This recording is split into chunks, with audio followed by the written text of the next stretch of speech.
Rear of the vehicle.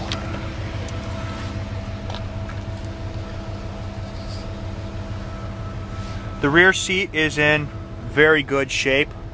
Doesn't even really look like it's been sat in much. Not many leather lines or creases or anything like that.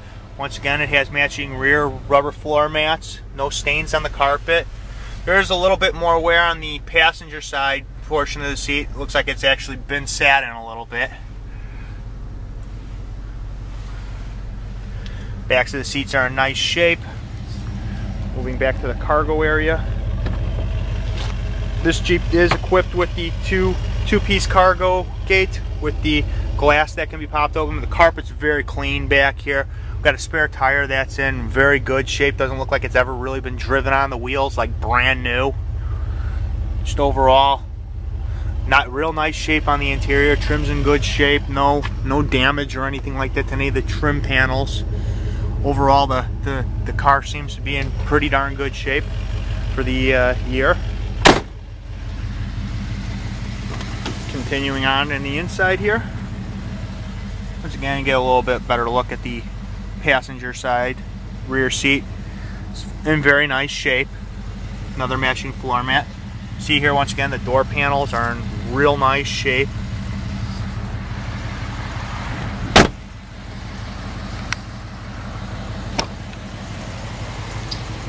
Look here, we're at the passenger side front door. Some very nice shape overall. No real signs of any damage or wear. Passenger side front seat has a little bit of wear to it. You know, your typical leather lines. No rips or tears or anything like that.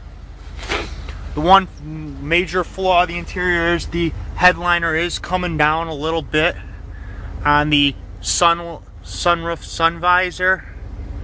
Nothing that's end of the world. The rest of the headliner is in really good shape and is up.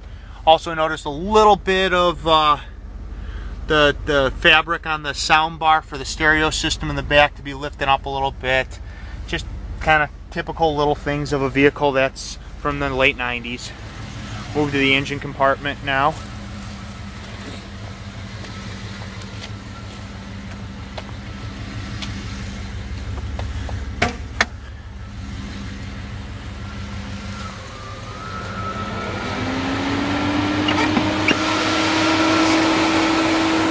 You hear the electric fan kicked on.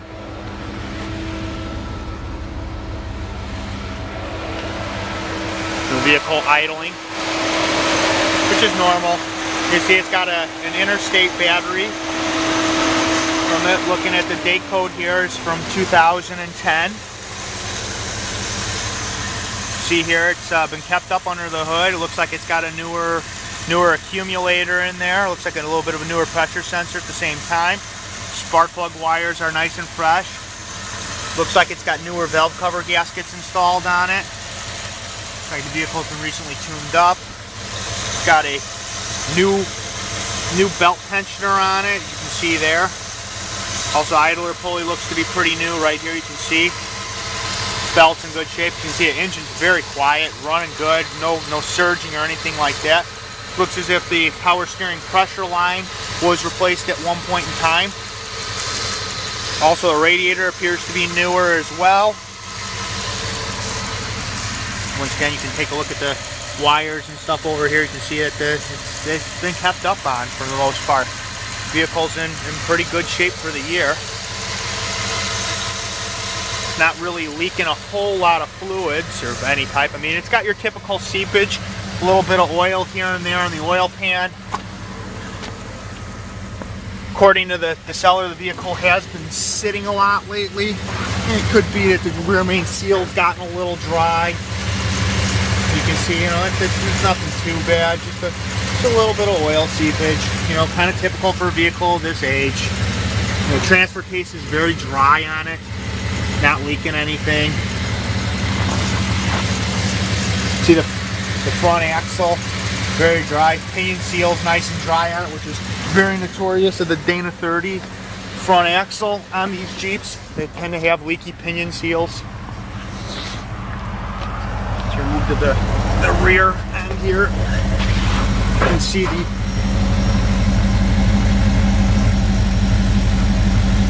See the rear end looks like it's been recently serviced. According to the seller, it has recently been rebuilt.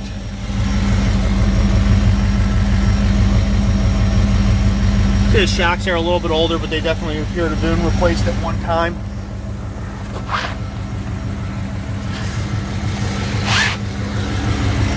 Once again, you can see that the rear pinion seal is also nice and dry. Not leaking. Another point on these Dana 44 aluminums that like to leak. Now move to the tires and wheel section.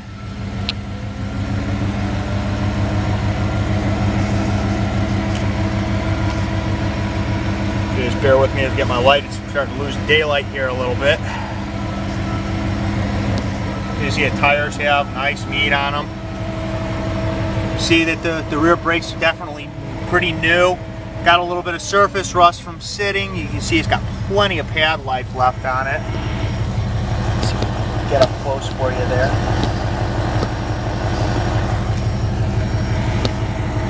There you go, get a nice shot of the rear pad. You see the rear brakes are pretty much new. Now, real clean in the wheel wells. No signs of rust underside or above. One of the front brakes. Front brakes look like the rotors have been cut, but it has a newer pads in them. And those rotors have been recently machined. Once again, you can take a look here. Got pretty good tread life on our tires here. This one's a little bit worn down more than the rear one is. Not a whole lot though. We got a pretty good tread life here on the passenger front tire.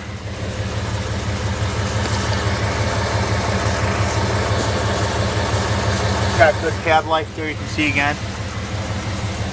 According to the seller, the right front tire is newer than the rest. It was a road hazard situation that it was replaced due to a nail in an unfixable spot, so it is a little bit newer than the rest of the tires. You can see it's got decent meat on the tires all the way around.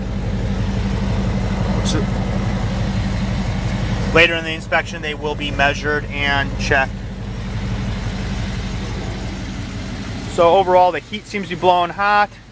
The air did come on and was blowing cold. So this is about it with from a wrap-up standpoint of the Jeep Grand Cherokee here. It's a private seller vehicle.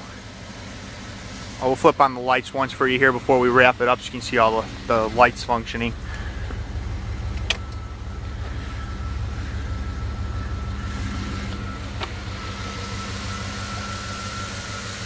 You see, here we go, the typical headlights all on and everything like that real quick here, and we'll be wrapping up the inspection.